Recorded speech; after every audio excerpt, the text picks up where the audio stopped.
నమస్తే, మీరు చూస్తున్న పీవీఆర్ న్యూస్. నేను మీ పీవీఆర్ రాజు.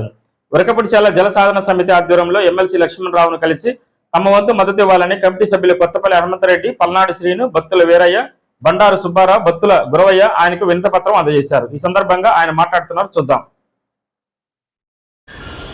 వరికిపూడిశాల ఎత్తిపోతల పథకం పల్నాడు ప్రజల యొక్క చిరకాల స్వప్నం. 6 దశాబ్దాల నుంచి ఈ ప్రాంత ప్రజలు వరికిపూడిశాలను కోరుకుంటున్నారు.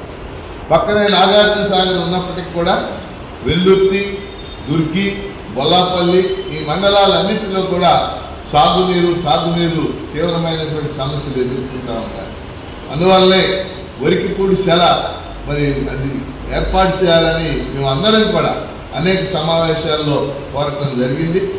ఈరోజు 4 మండలాల్లో 1,00,000 ఎకరాలకి దాదాపు 70-80 గ్రామాలకి మంచినీరు అందుద్ది, 1,00,000 ఎకరాలకు సాగునీరు అందుద్ది.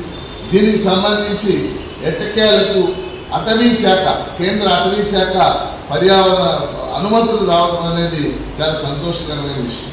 కానీ అదే సమయంలో ప్రధానమైనటువంటి అంశం 1,250 కోట్లు ఖర్చు అవుతుందని అంచనా వేశారు. తొలి దశ నిధులైన విడుదల చేసి పనులు ప్రారంభించాలని మేము డిమాండ్ చేస్తూ ఉన్నాం. ఎందుకంటే ఇప్పటికే అనేక శంకుస్థాపనలు జరిగినాయి.